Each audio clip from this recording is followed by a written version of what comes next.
Hey friend, please subscribe. 1 second for you. Big deal for me. The subject line just said her name, Amy. No wedding update, no thanks for the deposit, nothing. I was sitting at the kitchen table with a lukewarm cup of coffee when it came through. Figured it might be something about seating arrangements or the DJ.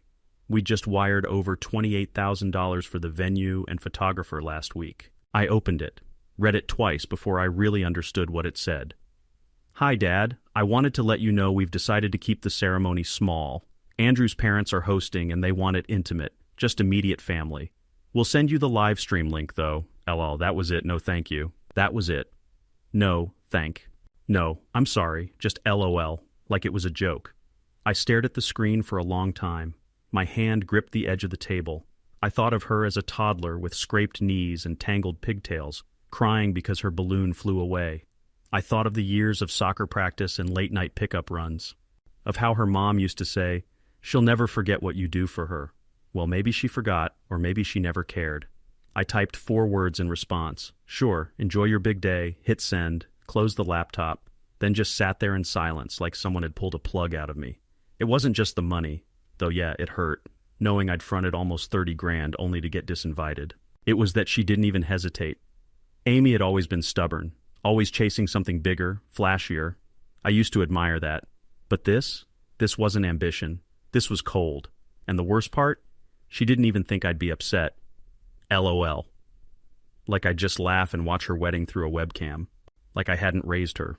Like I hadn't paid for her dance classes, her braces, her tuition, her first apartment. Like I wasn't her father. I got up and rinsed out my coffee cup, hands shaking a little. I stared out the window at the empty backyard where she used to run through the sprinkler in her pajamas. I thought about texting my son, Luke, but what would I say? Your sister cut me out, again. Instead, I sat back down, stared at my inbox, and waited for the next wave to hit, because I knew it would. The next morning, I got up like I always did. Alarm at 5:45, 2 slices of toast, black coffee, out the door by 6:20. I didn't feel anything. Not angry, not sad, just flat. Like something inside me had finally given out and no one noticed the noise. The car was cold when I got in, even though it was already June. I sat in the driver's seat for a while before starting the engine. Just watched the streetlights flicker off one by one. The silence felt heavier than usual. On the way to work, I didn't put on the radio like I normally did. No oldies station, no talk show, just the sound of the engine and the low whir of the tires on pavement. At a stoplight, I caught myself thinking about Amy's 5th birthday, the one with the magician in the backyard. She'd screamed with laughter when he pulled a dove out of his sleeve. I had to carry her to bed that night because she refused to take off the glittery princess dress. And now she wanted me to watch her wedding through a live stream. LOL. I gripped the steering wheel tighter and tried to shake the memory. But they kept coming. All the years I worked double shifts at the freight dispatch office so we could afford her college. The 2 years she lived off campus and couldn't make rent. Guess who covered it without question? The therapist bills during her junior year when she had that rough patch. Never once complained. Never once asked her to pay me back. I remember once she said, "You're my rock, Dad." That was right after her mom died. That was about 10 years ago. After the funeral, it was just me, Amy, and Luke. I did my best. Maybe it wasn't perfect. Dinner was usually from the freezer section, and I never got the hang of folding fitted sheets. But I showed up. Every single time. Pulled into the dispatch yard right on time. 7:03 a.m. parked in the usual spot. Same cracked parking line. Same oil stain under the light post. I walked inside and gave Cheryl at the front desk a small nod. She asked if I had a good weekend. I told her it was quiet. That was the truth in a way. I sat at my desk and logged into the system. Routes, schedules, delays. I stared at the screen, going through the motions, but my head was somewhere else. Every keystroke felt like pretending. Around 10, my coworker Rick passed by. "Hey, everything good?" he asked, pausing with a half-eaten muffin in his hand. I looked up, thought about saying something, anything, but what could I even say? My daughter cut me out of her wedding after I paid for it, so I just nodded. "Yeah, all good." He gave a slow, skeptical kind of smile and moved on, but I saw it. That flicker in his eyes, like he knew something was off. And maybe that was the moment it really sank in. I wasn't okay. I wasn't bouncing back from this like I normally did, because this wasn't a broken pipe or a missed birthday. This was betrayal, plain and sharp. And for the first time in my life, I started to wonder, had I been nothing but a checkbook with a name this whole time?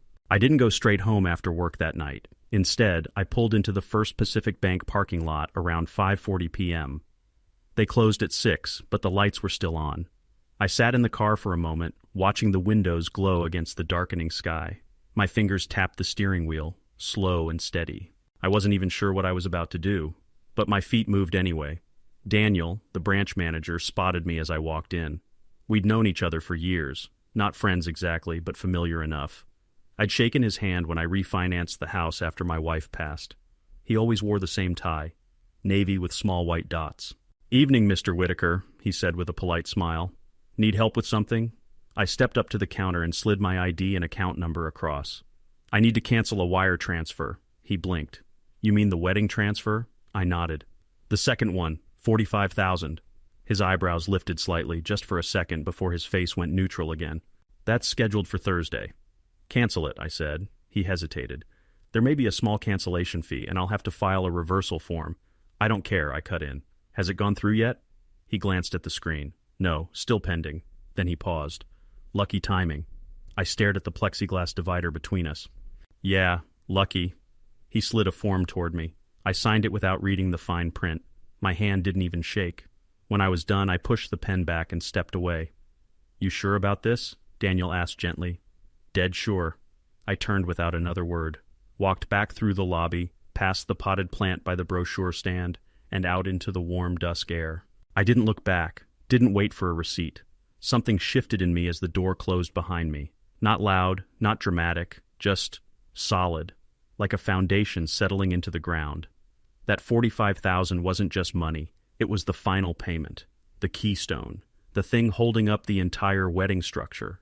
The venue, the dress, the flowers, the band, all of it, and I had been expected to pay it, quietly, without thanks, without even a seat at the damn ceremony, but not anymore. I got into my car and rolled down the windows. The air smelled like freshly cut grass. Somewhere nearby, a sprinkler hissed to life. I didn't smile. I didn't cry. I just felt calm. I had spent decades pouring money, time, and pieces of myself into being a good father, a steady one, a man who never made waves. But tonight, I pulled the plug. No speeches, no confrontation, just one signature on a form and a quiet walk out the door. Let them figure out the rest, because I was done being silent while they took everything. I got home to 12 missed calls, 11 from Amy, 1 from Luke.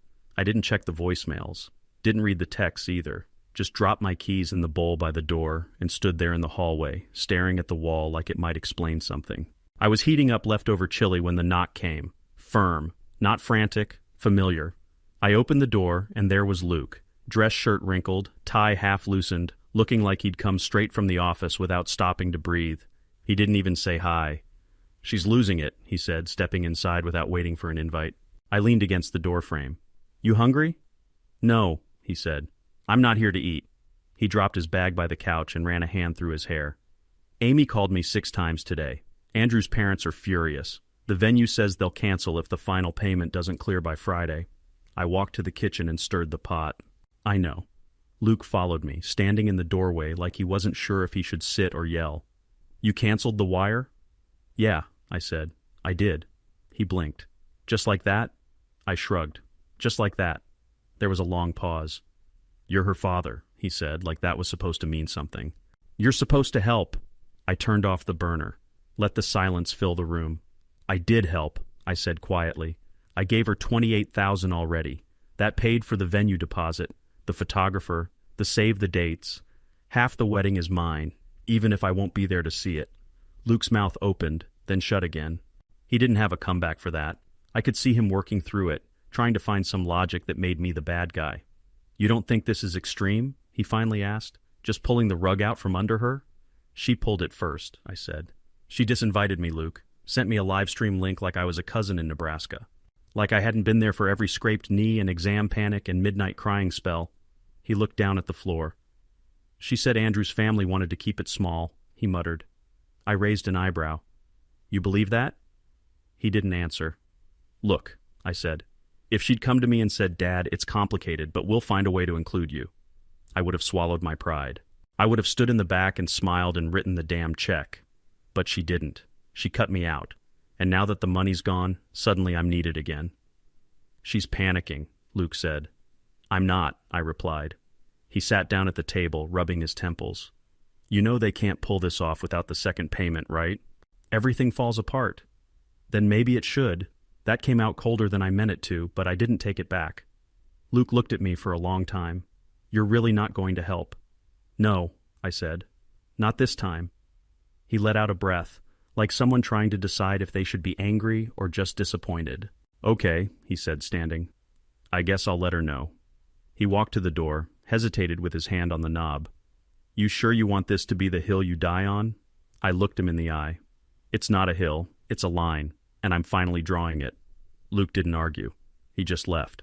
And when the door clicked shut behind him, I felt something I hadn't felt in a long time. Solid, like I wasn't the one being walked on anymore. I woke up at 6:12 a.m. to the sound of my phone buzzing against the nightstand.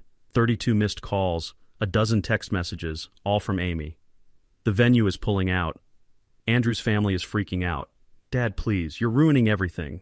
Somewhere between line 3 and 4, I stopped reading. I set the phone face down and got out of bed, poured myself a cup of coffee, sat at the kitchen table in my robe, the early morning sun bleeding through the blinds. She wasn't calling to say sorry.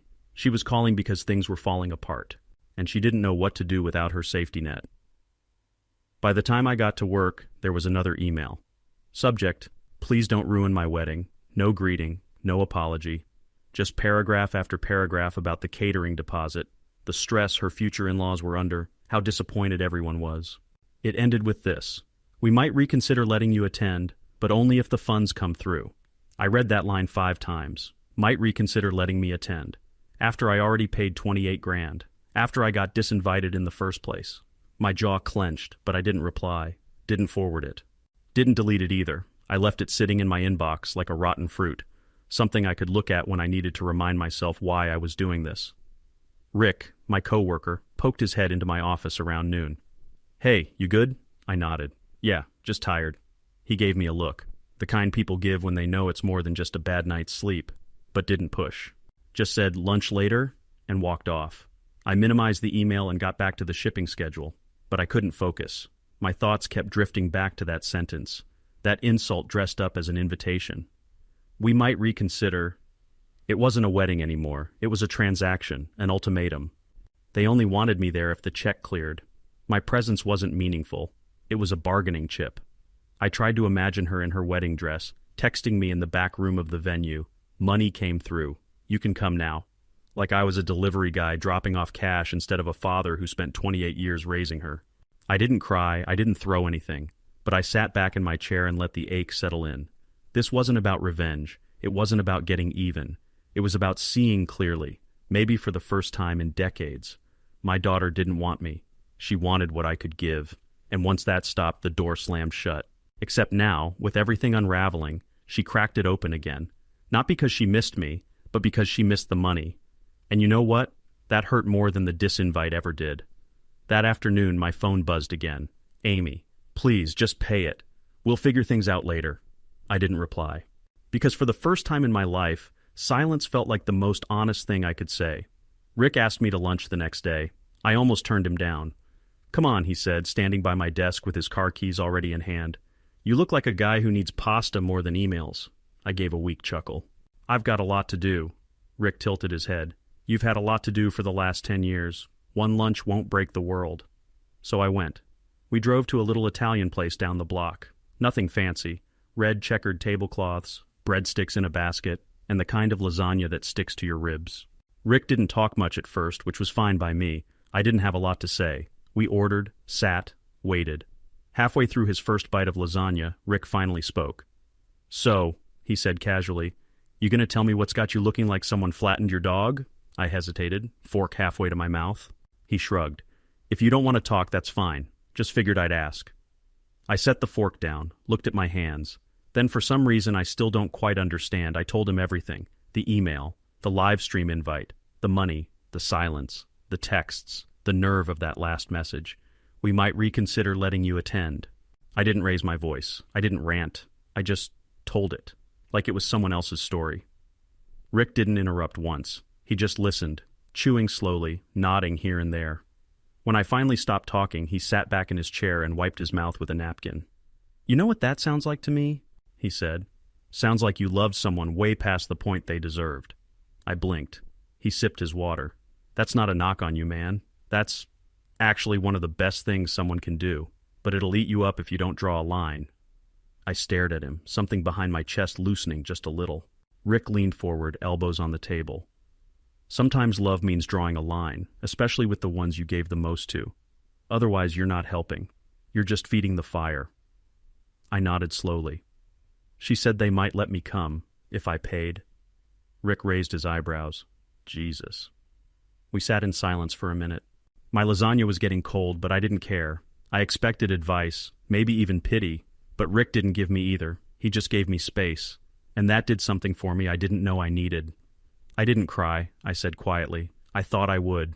"You don't need to cry to grieve," he said. "You already buried something. Might just take a while to realize what it was." That stuck with me. I finished my lunch in peace. Rick paid the check without saying anything about it. And when we got back to the office, I sat down at my desk and felt calm. Not better, not fixed, just calm. And for once, that was enough.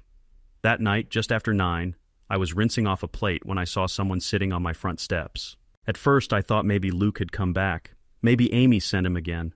But as I opened the door and stepped onto the porch, I realized it wasn't family. It was Jamie. She stood up when she saw me. Same soft brown eyes, same shy smile. Her hair was longer now, but everything else was exactly as I remembered. "Hi, Mr. Whitaker," she said. "It's been a long time." "About 15 years," I said, wiping my hands on a dish towel. "You still like blueberry pancakes?" She smiled. "Always." Jamie used to be a fixture in our house. Amy's best friend from the 2nd grade all the way through high school. She was around so often we called her our part-time daughter. Every Sunday morning I'd make pancakes for them while they watched cartoons in the living room, still half asleep under fleece blankets. I gestured for her to sit on the porch swing. She did. I took the other end. "I heard," she said gently, "about the wedding." I didn't respond, just let the wood creak beneath us. "She's a mess," Jamie continued. "They're scrambling. Andrew's parents are threatening to cancel everything unless the venue gets paid by Friday. She's trying to hold it together, but it's not going well." I nodded slowly. "She told me I'd be able to attend, if I paid." Jamie winced. "Yeah, I saw that email." I turned to her. "You saw it?" She nodded. "She asked me to help write it. Said maybe it would sound better coming from someone who wasn't angry." My stomach twisted. "So this is a peace mission?" She shook her head. "No, not exactly." She looked down at her hands, folding and unfolding them in her lap. "I told her not to send it. Told her it was cruel, that she was making everything worse." I watched her closely. Jamie had always been honest. Even as a kid, she couldn't keep a lie going more than 10 seconds. She looked up again. "I came here because I wanted to ask, is there anything Amy can do to fix this?" I didn't speak right away. The wind shifted slightly, brushing past us like it didn't want to get in the middle. "Not this time," I said finally. Jamie blinked, her expression falling. "You mean that?" I nodded. "I've spent my whole life giving, fixing, paying, forgiving. I always thought that's what love was. But now I think maybe love also means saying enough." She looked down again. "I'm sorry." "I know," I said. "You're not the one who needs to be." Jamie stood up. For a second, I thought she might say something else. Instead, she reached into her purse and pulled out a tiny, folded-up piece of paper. She handed it to me. I opened it. A drawing. Crude, childish lines. 2 little girls at a breakfast table. A man with a spatula. A plate of pancakes in the middle. "I drew that when I was 8, she said. "Amy made fun of it, but you taped it to the fridge anyway." I smiled for the first time all day. "Still have it in a drawer." Jamie stepped off the porch. "She doesn't deserve you," she said softly. I didn't argue, and I didn't watch her walk away, because that wasn't the moment that mattered. The moment that mattered was when I told someone, finally, that the line had been crossed, and I meant it. Luke told me a few days later that the big wedding didn't happen. "They scrapped the whole thing," he said over the phone. "Andrew's parents refused to front the rest. The venue gave the slot to another couple. They ended up doing something in the backyard." I pictured it, cheap folding chairs, a Bluetooth speaker in place of a band. Maybe someone's uncle grilling burgers in the corner. 15 people standing around pretending it was still special. "Wasn't invited," I said. Luke paused. "I know." I didn't say anything else, and neither did he. I spent the day doing errands, picked up oil filters, cleaned out the shed, made myself a sandwich for dinner. Nothing profound, nothing dramatic. Around 10 that night, I saw the email from Amy. Subject, I don't know what to say. I hovered over it for a while before opening it. There was no attachment, just a wall of text. Dad, I've been trying to find the right words, but I don't know how to begin. I know I hurt you. I didn't mean for things to go this way. Everything spiraled. Andrew's parents had opinions. I felt caught in the middle. I know it wasn't fair asking for your help and then pushing you out. I see that now. I just wanted one perfect day, but I messed that up. And I'm sorry, I really am. We had the wedding in the backyard. It wasn't what I dreamed of, but it was something. I kept thinking about you, how much you did for me, how much I took for granted. I don't blame you for pulling the money. I probably would have done the same. I hope someday we can talk, maybe fix this. I miss you. Love, Amy. I read it twice, then a third time. Half apology, half excuse. Andrew's parents had opinions. I felt caught in the middle. It wasn't what I dreamed of. Not once did she say, I should have invited you anyway. Not once did she say, you deserve to be there. It was all just fallout management, a soft spin on a hard truth. I didn't reply. I didn't rage or type out some righteous lecture. I archived the email. That was all. Because by then, something had shifted in me. The kind of shift that doesn't come with fireworks or final showdowns, just a quiet reordering of priorities. I'd spent too many years thinking forgiveness meant resetting the clock, letting things go, hoping people would change if I just stayed patient enough. But sometimes the most honest thing you can do is nothing. Amy wanted to patch the hole, not repair the foundation. She wanted peace only after the collapse. And I was tired of fixing things I didn't break. That night I made myself a cup of tea, sat on the porch, watched the sky for stars I used to point out to her when she was a kid. She wasn't looking anymore, and that was okay. Because for the first time, I wasn't waiting for the door to swing back open. I was already walking away. A month after the wedding that wasn't, I signed up for a woodworking class at the community center. Something about the flyer caught my eye while I was picking up groceries. Big red letters, beginner's welcome. It had been decades since I held a chisel, but I remembered building a birdhouse with Amy when she was 7. She cried when it tilted sideways. I told her it was still perfect. She didn't believe me. That was a long time ago. The first night of class, I almost didn't go. Sat in the parking lot, engine running. Thought about turning around, but I didn't. The instructor's name was Mitch, retired contractor. Wore overalls, smelled like cedar. The group was a mix. A couple of younger guys trying to escape their screens. One retired school teacher. A woman who had just gone through a divorce and wanted to make something no one could take. It felt good. Holding tools again, watching rough wood turn into something useful, something clean. On Sundays, I started grabbing coffee with a few guys from Dispatch. Rick, obviously. He invited me to a little diner that does bottomless refills and pancakes the size of dinner plates. Turns out he's been doing it for years. Never thought to ask if you'd come, he said. You always seemed too busy. I was. Busy waiting for phone calls that never came. Busy wiring money. Busy swallowing disappointment and calling it love. Not anymore. Now I eat slow breakfasts. I take real lunch breaks at work instead of eating over spreadsheets. I stopped checking my phone every 5 minutes. No more waiting for Amy's name to light up the screen. I haven't blocked her. I'm not angry. I'm just done carrying the weight of people who only remember me when things fall apart. I still live in the same house, still go to the same job, but something's different. The silence doesn't feel empty anymore. It feels earned. Last weekend I built a bookshelf. Took me 8 hours and one busted thumb, but it's solid. It's mine. And every time I walk past it, I think, I built this. With my own 2 hands. No conditions. No expectations. Just me. Living my life, finally. YouTube picked this for you. Tap it. Let's see if they guessed right.